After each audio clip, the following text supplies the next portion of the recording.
ನಮಸ್ತೆ, welcome back to our channel Soumya recipe corner. ಇವತ್ತು ನಾವು ತುಂಬ ಈಸಿಯಾಗಿ ಹಾಗೆ ತುಂಬ ಟೇಸ್ಟಿಯಾಗಿ ಯಾವುದೇ ರೀತಿಯಾದಂತಹ ಮಸಾಲಾನ ರುಬ್ಬದೇನೆ ರಾಜ್ಮಾ ಕಾಳನ್ನ ಯೂಸ್ ಮಾಡಿಕೊಂಡು ಯಾವ ರೀತಿಯಾಗಿ ಬಿರಿಯಾನಿ ಮಾಡ್ಬೋದು ಟೇಸ್ಟಿಯಾಗಿ ಅಂತ ಈ ವಿಡಿಯೋದಲ್ಲಿ ತೋರಿಸಿದ್ದೀನಿ ನೋಡಿ. ಇದಂತೂ very high protein and very healthy recipe ಅಂತಲೇ ಹೇಳ್ಬೋದು. ತುಂಬ ಈಸಿಯಾಗಿ ತುಂಬ ಸಿಂಪಲ್ಲಾಗಿ ಯಾವ ರೀತಿಯಾಗಿ ಟೇಸ್ಟಿಯಾಗಿ ಮಾಡ್ಕೊಬೋದು ಅಂತ ಇವಾಗ ನೋಡೋಣ ಬನ್ನಿ. ಮೊದಲಿಗೆ ನಾನಿಲ್ಲಿ ಒಂದು ಕುಕ್ಕರ್ನ ಇಟ್ಕೊಂಡಿದ್ದೀನಿ. ಕುಕ್ಕರ್ಗೆ ಸ್ವಲ್ಪ ಆಯಿಲ್ನ ಹಾಕ್ಕೊಂಡಿದ್ದೀನಿ. ಆಯಿಲ್ ನಾನಿಲ್ಲಿ 3-4 ಟೇಬಲ್ ಸ್ಪೂನ್ ಆಗೋಷ್ಟು ಯೂಸ್ ಮಾಡ್ಕೊಂಡಿರೋಂತಹದ್ದು.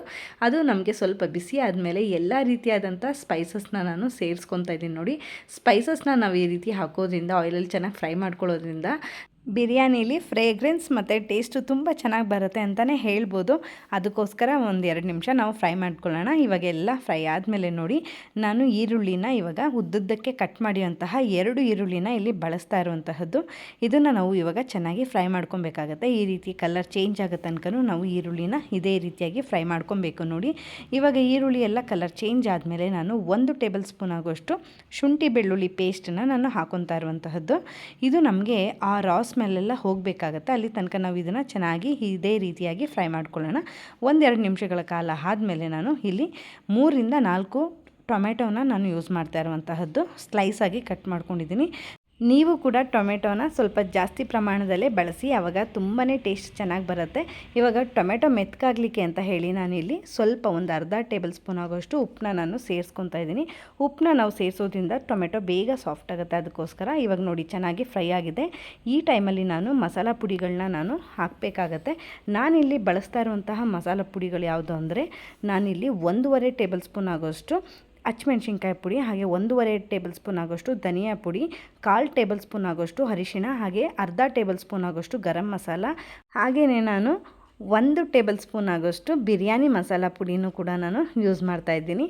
ಇದನ್ನೆಲ್ಲನೂ ನಾವು ಚೆನ್ನಾಗಿ ಈ ರೀತಿಯಾಗಿ ಫ್ರೈ ಮಾಡ್ಕೊಬೇಕಾಗತ್ತೆ ನೋಡಿ. ಲೋ ಫ್ಲೇಮಲ್ಲೇ ಇದನ್ನು ನೀವು ಫ್ರೈ ಮಾಡ್ಕೊಳ್ಳಿ.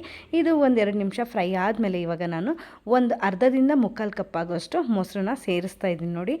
ಇವಾಗ ನಾವು ಮೊಸರನ್ನೆಲ್ಲ ಸೇರಿಸ್ಕೊಂಡು ಚೆನ್ನಾಗಿ ಇದನ್ನು ಫ್ರೈ ಮಾಡ್ಕೊಬೇಕಾಗತ್ತೆ. ಇದೇ ರೀತಿಯಾಗಿ ಮೊಸರು ಇವಾಗ ನಾವು ಹಾಕೋದ್ರಿಂದ ಅದು ನಮಗೆ ಗ್ರೇವಿ ಕನ್ಸಿಸ್ಟೆನ್ಸಿ ತುಂಬಾ ಚೆನ್ನಾಗಿ ಬರುತ್ತೆ. ನಾವು ಮಸಾಲಾನ ರುಬ್ಬದೇ ಇದ್ರೂ ಕೂಡ ಒಂದು ಥಿಕ್ನೆಸ್ ಆಗಿ ನಮಗೆ ಮಸಾಲ ಕನ್ವರ್ಟ್ ಆಗುತ್ತೆ. ಅದಕ್ಕೋಸ್ಕರ ನಾವು ಮೊಸರನ್ನ ಬಳಸಬೇಕಾಗತ್ತೆ.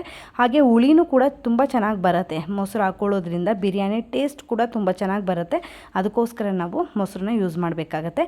ಇವಾಗ ನೀವು ನೋಡ್ತಾ ಇರ್ಬೋದು, ಕ್ಲೀನಾಗಿ ಆಯಿಲೆಲ್ಲ ಚೆನ್ನಾಗಿ ಬಿಟ್ಕೊಂಡು ಬರ್ತಾ ಇದೆ. ಈ ಟೈಮಲ್ಲಿ ನಾನು 1 ಇಡೀ ಆಗೋಷ್ಟು ನಾನು ಕೊತ್ತಂಬರಿ ಸೊಪ್ಪು ಹಾಗೆ ಪುದೀನ ಎರಡನ್ನೂ ಕೂಡ ನಾನು ಸೇರಿಸ್ಕೊಂಡು ಚೆನ್ನಾಗಿ ಕ್ಲೀನಾಗಿ ಕಟ್ ಮಾಡಿಕೊಂಡು ನಾನು ಸೇರಿಸ್ತಾ ಇರುವಂತಹದ್ದು. ಇದನ್ನು ಕೂಡ ನಾವು 1-2 ನಿಮಿಷಗಳ ಕಾಲ ಫ್ರೈ ಮಾಡ್ಕೊಬೇಕಾಗತ್ತೆ ನೋಡಿ. ಇದೆಲ್ಲ ಫ್ರೈ ಆದಮೇಲೆ ಇವಾಗ ನಾನು ಓವರ್ನೈಟ್ ನೆನೆಸಿಟ್ಟಿರೋಂತಹ ರಾಜ್ಮಾ ಕಾಳನ್ನ ನಾನಿಲ್ಲಿ ಸೇರಿಸ್ತಾ ಇದ್ದೀನಿ ನೋಡಿ. ಅದನ್ನು ಕೂಡ ನಾವು ಸೇರಿಸ್ಕೊಂಡು ಚೆನ್ನಾಗಿ ಮಸಾಲ ಜೊತೆ ಹೊಂದ್ಕೊಳ್ಳೋ ಥರ ನಾವು ಇದನ್ನು ಕ್ಲೀನಾಗಿ ಫ್ರೈ ಮಾಡ್ಕೊಬೇಕಾಗತ್ತೆ. 1-2 ನಿಮಿಷ ಫ್ರೈ ಆದಮೇಲೆ ನಾನಿಲ್ಲಿ ಡೈರೆಕ್ಟಾಗಿ ವಾಶ್ ಮಾಡಿರೋಂತಹ ಅಕ್ಕಿನ ನಾನು ಬಳಸ್ತಾ ಇದ್ದೀನಿ. ನಾನಿಲ್ಲಿ 1 ಲೋಟ ಹಾಕ್ಕೊತಾ ಇರುವಂತಹದ್ದು ಅಕ್ಕಿ. ಇವಾಗ ಮಸಾಲ ಮತ್ತು ಕಾಳು ಎಲ್ಲವೂ ಕೂಡ ಚೆನ್ನಾಗಿ ಮಿಕ್ಸ್ ಆಗೋ ಥರ ನಾವು ಇದನ್ನು ಕ್ಲೀನಾಗಿ ಮಿಕ್ಸ್ ಮಾಡ್ಕೊಳ್ಳೋಣ. ಇದು ನಮಗೆ ಚೆನ್ನಾಗಿ ಹೊಂದ್ಕೊಬೇಕಾಗತ್ತೆ ನೋಡಿ. ಅಲ್ಲಿ ತನಕ 1-2 ನಿಮಿಷಗಳ ಕಾಲ ಇದನ್ನು ಕ್ಲೀನಾಗಿ ಇದೇ ರೀತಿಯಾಗಿ ಫ್ರೈ ಮಾಡ್ಕೊಬೇಕಾಗತ್ತೆ. ಇವಾಗ ನಾನು 1 ಲೋಟ ಅಕ್ಕಿ ಯೂಸ್ ಮಾಡಿರೋದ್ರಿಂದ 2 ಲೋಟ ನೀರನ್ನ ನಾನು ಬಳಸ್ತಾ ಇದ್ದೀನಿ ನೋಡಿ. 2 ಲೋಟ ನೀರನ್ನ ನಾನು ಇವಾಗ ಸೇರಿಸ್ಕೊಂಡು ಚೆನ್ನಾಗಿ ಇದನ್ನು ಮಿಕ್ಸ್ ಮಾಡ್ಕೊಳ್ಳೋಣ. ಇದನ್ನು ನಾವು ಇವಾಗ ತಳ ಹಿಡಿಬಾರ್ದು ಅಂದರೆ ನಾವು ಕೆಳಗಡೆಯಿಂದನೂ ಕೂಡ ಇದನ್ನು ಕ್ಲೀನಾಗಿ ಮಿಕ್ಸ್ ಮಾಡ್ಕೊಬೇಕಾಗತ್ತೆ ನೋಡಿ. ಜೊತೆಗೆ ರುಚಿಗೆ ತಕ್ಕಷ್ಟು ಉಪ್ಪನ್ನು ಕೂಡ ನಾನು ಹಾಕ್ಸ್ಕೊಂಡು ಚೆನ್ನಾಗಿ ಈ ರೀತಿಯಾಗಿ ಮಿಕ್ಸ್ ಮಾಡ್ಕೊಳ್ಳೋಣ. ಹಾಗೆ 1 ಟೇಬಲ್ ಸ್ಪೂನು ತುಪ್ಪನೂ ಕೂಡ ನಾನು ಸೇರಿಸ್ಕೊತಾ ಇದ್ದೀನಿ ನೋಡಿ. ತುಂಬ ಸಿಂಪಲ್ಲಾಗಿ ಯಾವುದೇ ರೀತಿ ಮಸಾಲಾನ ರುಬ್ಬದೆ ಹಾಗೆ ತುಂಬ ಕ್ವಿಕ್ಕಾಗೂ ಕೂಡ ನೀವು ಮಾಡ್ಕೊಬೋದು. ಆದರೆ ಓವರ್ ನೈಟ್ ಕಾಳನ್ನ ನೆನೆಸಿಟ್ಕೊಬೇಕಾಗತ್ತೆ ಅಷ್ಟೇ. ನೀವು ನೆನೆಸಿಟ್ಕೊಂಡಿದ್ರೆ ಬೆಳಿಗ್ಗೆಗೆ ಈಸಿಯಾಗಿಯೇ ಕ್ವಿಕ್ಕಾಗಿ ಮಾಡ್ಕೊಬೋದು ಈ ಬ್ರೇಕ್ಫಾಸ್ಟ್ನ ನೋಡಿ. ಇವಾಗ 1 ಕುದಿ ಬಂದ ಮೇಲೆ ನಾನು ಇದನ್ನು ಕುಕ್ಕರ್ ಲಿಡ್ನ ಕ್ಲೋಸ್ ಮಾಡಿ 2 ವಿಷಲ್ ಬರ್ಸ್ಕೊಬೇಕಾಗತ್ತೆ. ಸ್ವಲ್ಪ ಕುದಿಯೋದಕ್ಕೆ ಬಿಟ್ಟಿದ್ದೀನಿ. ಈ ರೀತಿ ಕುದಿಸ್ಕೊಂಡು ನಾವು ಕುಕ್ಕರ್ ಲಿಡ್ನ ಕ್ಲೋಸ್ ಮಾಡಿಕೊಂಡು ಮಾಡೋದ್ರಿಂದ ಅನ್ನ ನಮಗೆ ಉದುರಾಗಿ ತುಂಬಾ ಚೆನ್ನಾಗಿ ಬರುತ್ತೆ. ಅದಕ್ಕೋಸ್ಕರ ನೋಡಿ ಇವಾಗ 2 ವಿಷಲ್ ಆದಮೇಲೆ ಓಪನ್ ಮಾಡಿ ತೋರಿಸ್ತಾ ಇರುವಂತಹದ್ದು ನಾನು.